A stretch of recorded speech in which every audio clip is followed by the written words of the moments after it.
commercials. Okay, we're gonna have a horrible cut thing there. That's just, anyways.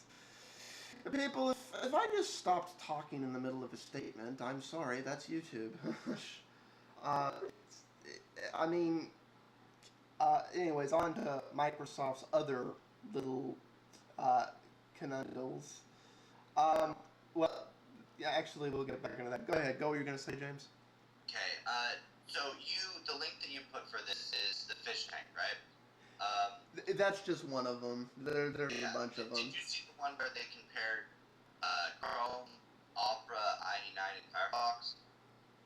I've seen it, but I don't have the URL. If you want to add that back to the thing so I can link people over to that in the show notes too.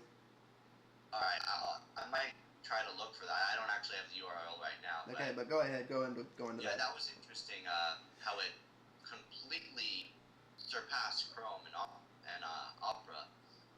And it was also interesting to see Firefox coming out the winner in that. Firefox never been thought of as a very fast browser. Firefox is actually a very fast browser.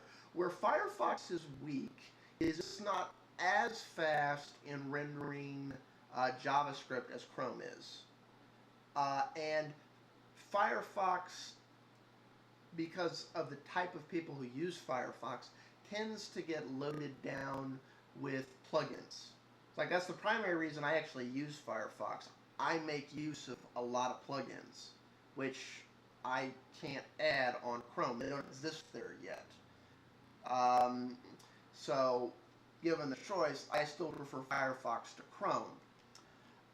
When you look at IE9 on these speed tests and stuff, it's like what Microsoft went and did was they went and realized, okay, why is the primary reason that we have lost a third market share, if not more, to other browsers? Because if you look at some of the things, Microsoft's been on a steady 3-year decline with both IE and Windows, but IE has been significant. You have grandma going, I don't want to use IE. That's because she knows it just, no, IE bad.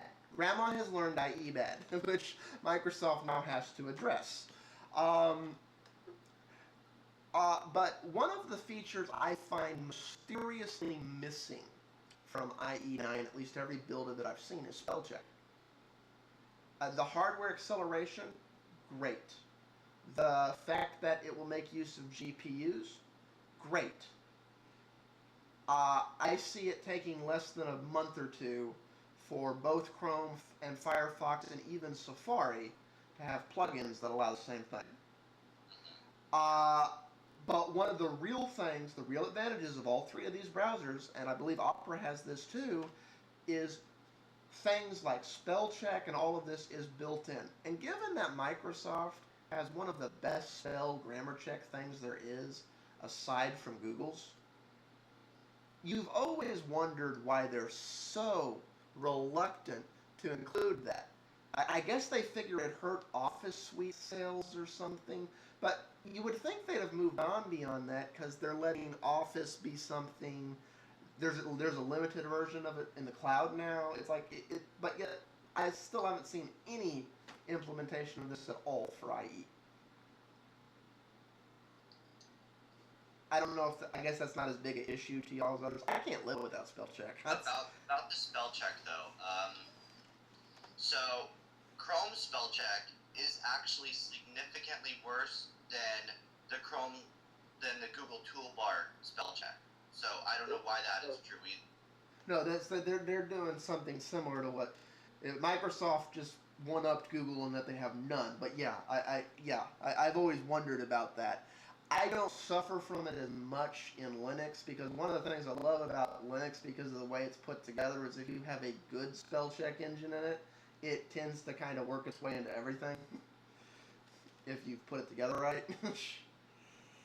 Yeah, it doesn't work that well with Chrome, though. I use Chrome for most of my day-to-day browsing, and sometimes I have to tweak the word in order to get it to recognize, okay, this is what you meant to spell. Yeah. Yeah. Anyways, I just think that's all the other stuff's neat and all, but I think that's one of the must-have features I don't see IE implementing. The other thing is, I'm not sure. I haven't looked back into this as deep as I can. The earlier versions of IE9 had better CSS support than IE had ever had, but they didn't have full. With this latest one, do you know if they've fully fixed that, or is it still like 90% there, but not quite? Or do you know, James? Okay, what's going on? James, I can't hear you. Sorry. Right. Okay, say what you said again. I had it on mute because I was looking for the video and I didn't want you guys to hear the video in the background. Okay. But I did find it, so. Yeah. Okay. Anyways, what were you saying? Anyway, I don't know about the CSS thing. Yeah, because that's actually been one of the main reasons that I think Grandma stopped using IE. Because the sheer number of websites today that make use of a good CSS page, it doesn't look right in IE. It's like you either make it look right in IE and then it looks right in nothing else, or you don't use CSS, you use manual CSS. It's like, that's a mountain out of a molehill for a web designer. It really is. That's Well, there is a significant amount of people, really significant amount of people that are still using IE6, so. Yes, but a lovely echo there, Leo. There's honestly, I think even though yes, there's a bunch of people still living in the dinosaur age of IE6, including the United States government. I think the internet has moved on. You know, there's still a lot of people using Netscape, but I think the internet has moved on. They're like, well, the web page just won't look right for you. I'm sorry, it won't. I don't know anyone who's really making an extensive effort to make things look right in IE6 anymore. It's either one of you, or there's a lot of sites that are actually making an active effort to inform these wayward Windows 2000 and Windows XP Service Pack 1 people that maybe it's time to upgrade to anything else. We don't care. If you want to use IE8, go for it. But please use something more modern. Please. We beg of you. Yes. Okay.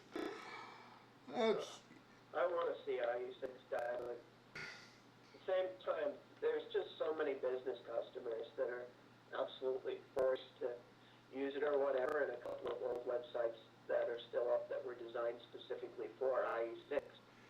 So I don't know. Well, to be honest, and those sites look fine. If a site's designed for IE6, it looks fine in Chrome. It looks fine in Firefox. It's the other way around. It doesn't look right, and I think that's one of the reasons Chrome has taken off so much, is because Chrome is a lot of people that are still running IE6 are because they have a machine that has something like 128 megabytes of RAM. Like they have a machine that's so old and so archaic and so minimalistic that if it's a Windows machine, it can't handle a modern web browser. A Linux machine could, but a Windows one, because of the Windows task it's running, would have a problem. And Chrome is such a minimalistic browser that it's light enough and small enough in its bare essential mode that they can install it on those systems. It doesn't run great, but it lets them partake of the modern web. Yeah.